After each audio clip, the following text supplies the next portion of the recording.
Well, what we have here is a Trek road bike. I believe it was built in the United States in Waterloo, Wisconsin. This one does not have a marking on it like a 1.2 or a 1500 or a 1200. I think it's a 1500 model from Trek.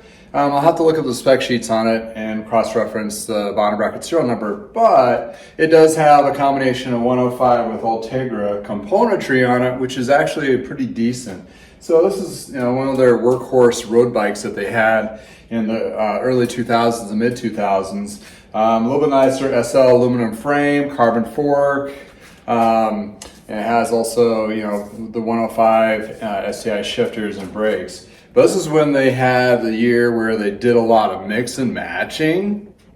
So this is like 105 Ultegra upgrade rear derailleur to falsely kind of direct you to think that the rest of the bike is that, although it's a tag or a front. Bontrager race crankset, which is, it's okay. The wheel set on this is not original. I believe they've been definitely upgraded the rear wheel to a Mavic Cerium, and the front is an old 600 Ultegra, it now is Ultegra, but back then it was not Ultegra, it was 600 series hub with some deep dish rim, which I will be probably switching out to this wheel here, which is a closer relation to what this one in the back with eyeletted rim, it's like open race, I think, for Mavic, or open sport for Mavic, so that's a decent one. Definitely new bar tape is going to go on this, as well as some cables and housing. So without further ado, we're going to strip this thing down and see what we got. Welcome to I Know a Guy Bicycles. Welcome to I Know a Guy Bicycles, hanging out with the guy. Hi, I'm Justin, the guy. Obviously, of a garage shop. Taking scary how to use bikes one bike at a time. If you like these videos, please like and subscribe.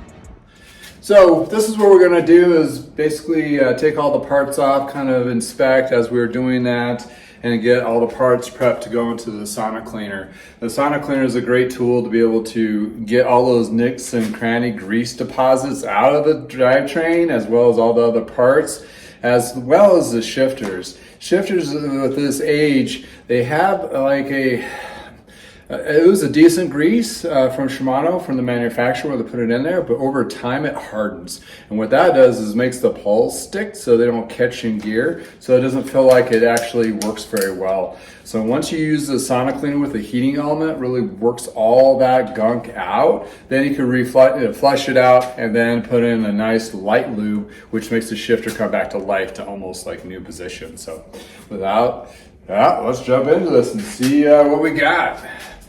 So typically I like to strip the wheels off first. I notice the front skewer already is bent. I'm going to be replacing the wheel anyway, the wheel set, or at least the front and the rear. This is kind of like one of those scenarios where I had a deal that was kind of too good to pass up, but we'll see if it was more of a nightmare versus a diamond in the rough.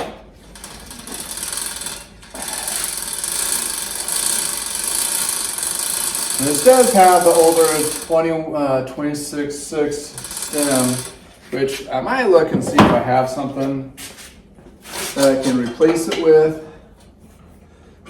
If not, maybe something shorter. Depending what the size of the bike turns out, because I didn't actually get the size on this one when I purchased it. And that might be stamped back here or underneath. If not, I'll have to go to geometrygeeks.com to determine by certain measurements of the frame to see what size it is. Kill the cables, but those all are going to be definitely replaced. Like so. Doesn't have internal routing, so I don't have to worry about that. Back up. This one does have a quick link on the chain, so that makes it a little bit easier to do. Instead of using a chain tool, I can use these pliers from Park. There's a couple different brands out there. They're all similar. It's not rocket science tools, so you can get away with a less expensive one and it'll work just fine. With the little parts like this, I like to put in a little basket so I don't lose track of them in the sauna cleaner.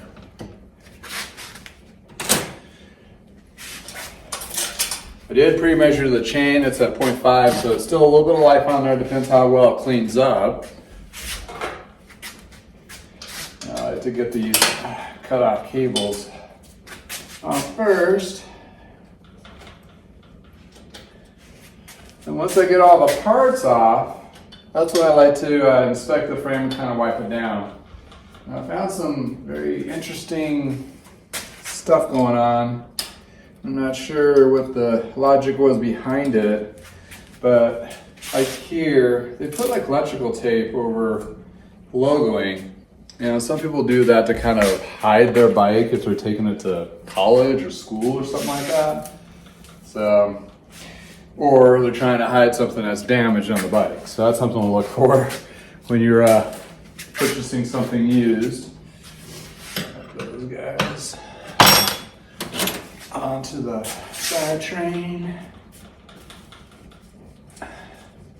So yeah, this is some gunky stuff. Apparently they put on some pretty hefty grease on there, and that definitely needs to be cleaned up really well. Come back to life.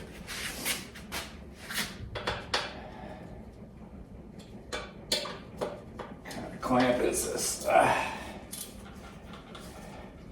So I do like to strip the frames down so I can get a good visual inspection of all the frame tubing. And when I do the detailing, that really gives me another opportunity to go through the frame as well. Of course, of any bike that I refurbish, I end up going through the frame 5 or 6 to 8, 10 times by just cleaning it and all that. So if I do come across a damaged section, it's not, most likely will not be missed. But I'm not perfect. Far from it. And I know some of these brakes, like these don't match, so we'll have to find something that does.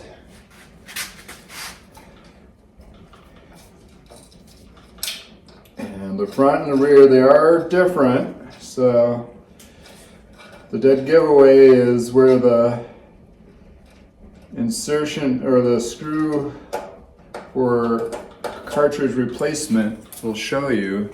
It's on the back here. So the tire goes this direction. So when you put it back on, you want these guys to be facing towards the rear. Not that you can really switch these out, but if you do switch out the or mistakenly switch them out, but if you do need to switch your brake pads, please don't have that little screw facing forward, because what it's doing is the wheel will be going this direction, which will be forcing that pad against that screw, and eventually it possibly can break free. And won't give you very good performance, which for cycling is what you're looking for. It's one of the biggest things that the manufacturer sells, the performance. To perform better. That's why you gotta buy this new bike every year, right? So for somebody that's just getting into road riding, a full aluminum frame is just fine, as long as it fits. That's the first rule, is making sure it fits. And it's gonna work for you. As in size-wise, and you know, this would be in the beginner spectrum. Even when it was new, it was more, I wouldn't say lower end, but more mid-grade. And this would give you a lot of riding life. So if you get into riding and you do just a couple days a week and you just enjoy riding recreational-wise, this is a perfectly great bike for that. If you find yourself getting really into it and want something that's a little bit lighter and faster, you start doing more group rides and that kind of thing, then maybe a carbon mainframe or carbon, some parts of the frame could be carbon or a little bit higher in aluminum, but this still would perform just fine. And when you're looking at weight perspectives, that's kind of a lot of people are like gram chasers, chasing the lighter parts and all that. Well, between this bike and the higher end carbon, you could still only lose maybe a pound or two. So there's not a huge variation. in weight savings. But a rule of thumb is, I would say probably $1,000 a pound to lose. So that's a pretty significant amount to invest just for a little bit lighter weight. For recreational, that doesn't make any sense. Performance for racing and that kind of thing, and if you have the funds, yeah, sure, why not? Kind of thing. Stabilizing it with the cable.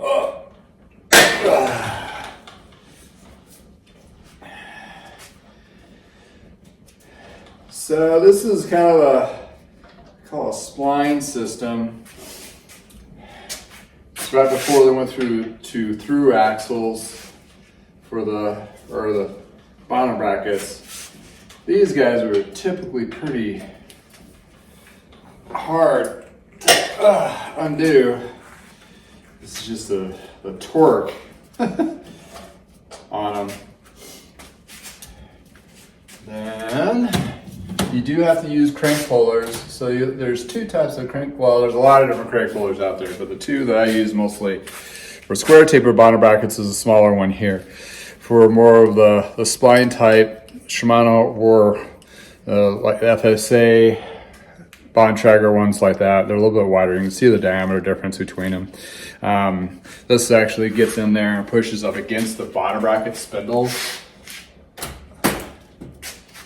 And you want to make sure these tools are threaded all the way in so you don't strip out the threads of the crank. Trying to get that crank set off. Sometimes when they do a drivetrain cleanup, bike shops will only pull off the crank side. I will do both because I want to be able to get to all sides of the frame. Clean that out.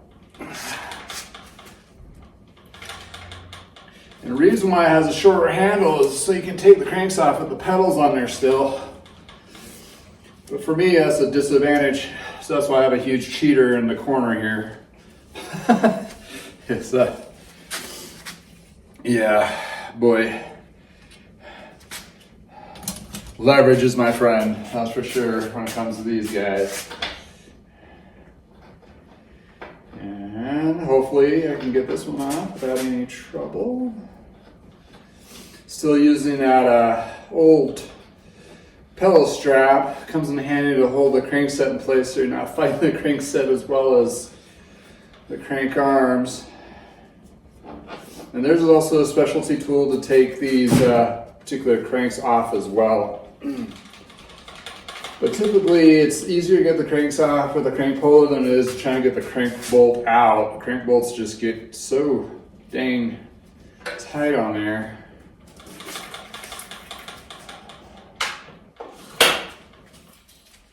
So I want to get that all cleaned up.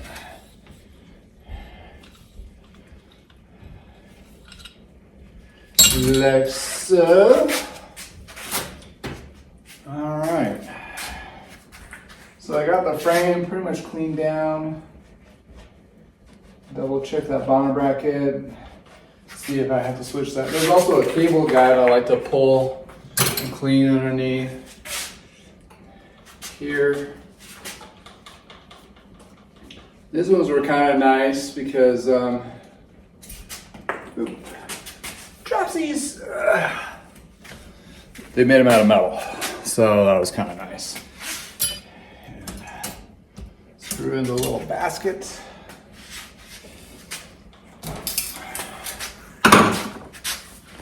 Now to the shifters. Keep the cables for reference for cutting if I need to.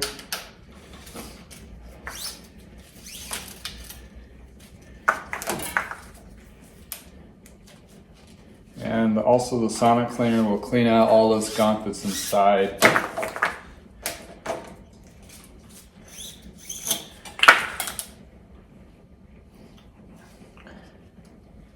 So some weird, huh.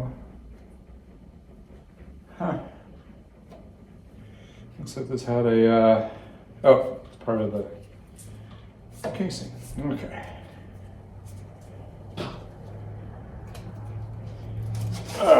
Definitely can tell that all needs to be looked into and replaced. So So I'm trying to figure out where all this is gonna go. Ooh, it's all gunky. Not sure that's even part of that. Huh, interesting. Anywho, found all sorts of little mystery things in bike parts. Still, the weirdest one was when I pulled the bonnet bracket out of the frame and I found a dead bee. That was kind of weird. And somehow it flew in from somewhere and got lost, and there it resided and petrified. You're in there. I know you're in there. I have to be in there. Having a hard time finding the bolt on this guy. Oh, there it is. Finally engaged.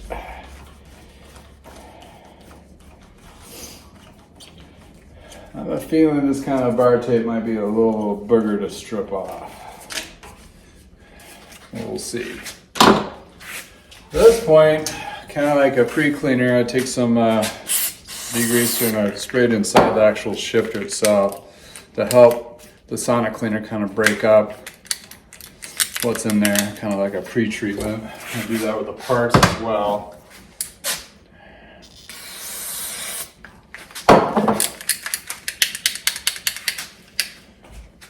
And I like to have these opened up so the cleans all the insides there as well.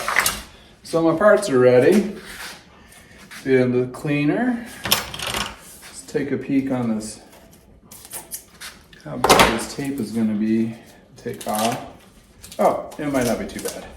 This looks ugly, but it doesn't look like it's going to be too horrible on that. So, yeah, I like to replace all the tape on all my bikes that are refurbished. It's just kind of like you want to wear somebody else's sweaty old socks, right? And it gives a better, newer feel. That was a stringer. So don't need any of that. Do the other side in a minute here. So let's inspect this. So I'm gonna grab some cleaner, rag. This is Purple Power diluted. You get that at your local Walmart or off Amazon. Works good on getting the first wave of gunk off the bike. Kind of determine if there's any damage anywhere. And it's really aromatic, so don't try to breathe it. It's probably really not all that great for you.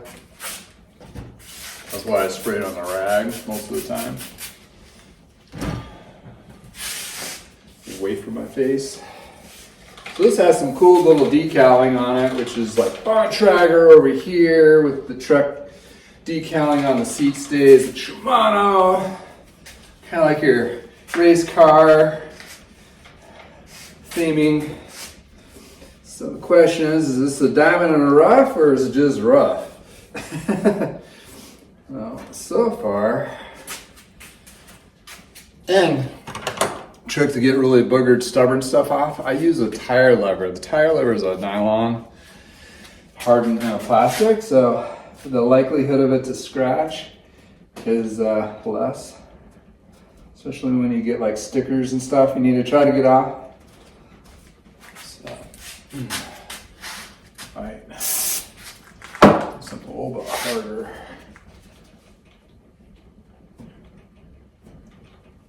Break that off. So here's a caked up grease. And I'm just trying to see, is it just grease or is it a damaged frame?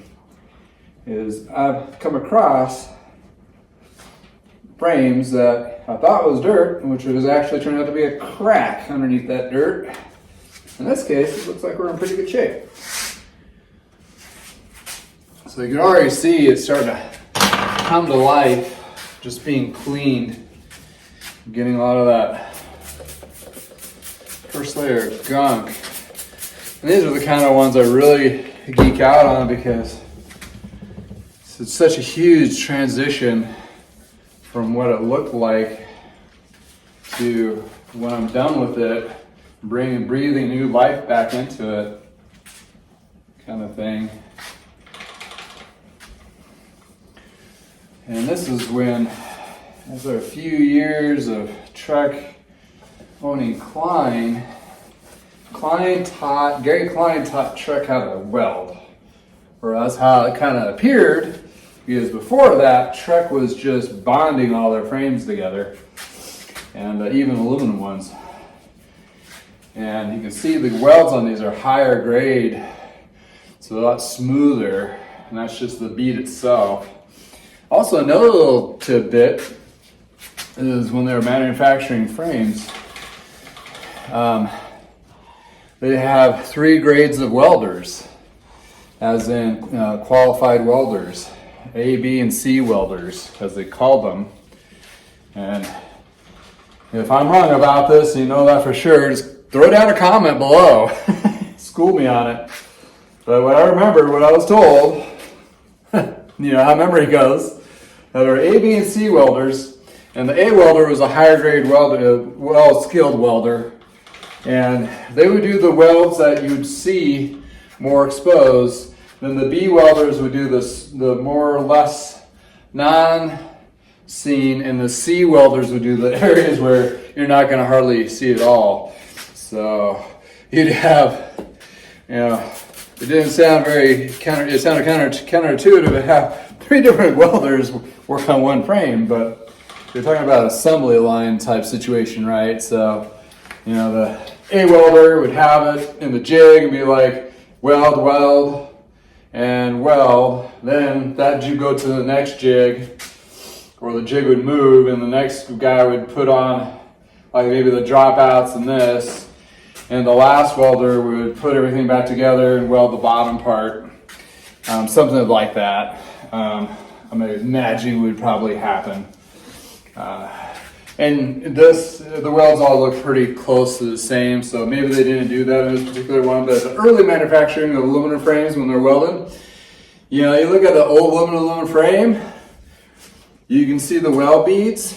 You can really tell sometimes where this one looks good and it's all evenly beaded, and then on the bottom it's like a huge booger kind of thing.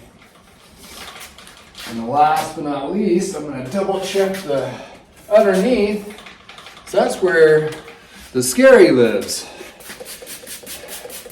because car racks can damage this part if they're hanging. So see that, and I actually cleaned up pretty good. Under the chainstays here, you can have some weird damage from stuff getting stuck in the wheels while riding. This could be also damage here. I found this one frame here had a crushed carbon here. On this guy, crushed carbon here. This blue Trek, crushed carbon on the back.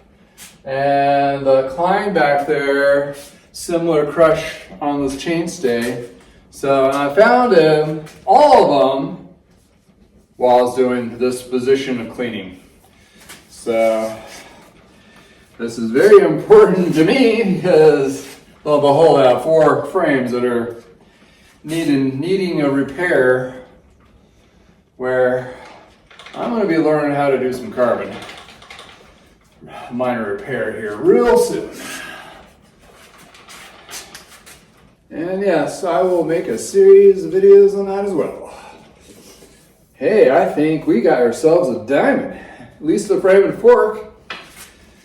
And if you looked at my top 5 things to look for on a bike, frame and fork is number 1. This is the most heavy cost lift. So since this guy's damaged, all you do is have a bag of parts. If one of these parts are bad, that's a lower cost lift, so you can still get it to work. If the wheels are bad, it's more expensive lift, but it's still manageable sometimes. But the frame and fork, you get this guy, and you have a good bedrock to build off of, basically what I'm trying to say. So anywho, There we go. Gonna clean some parts. Maybe throw in a video of doing some frame detailing after that. We'll put it all back together. Do some extra parts switch in. Make sure it's all fine-tuned and ready to go for its next owner for more thousands of miles of adventure. Well, thank you for hanging out with me. Please throw some comments down below. Love to hear what you have to say. And again, have a wonderful day. And from the garage,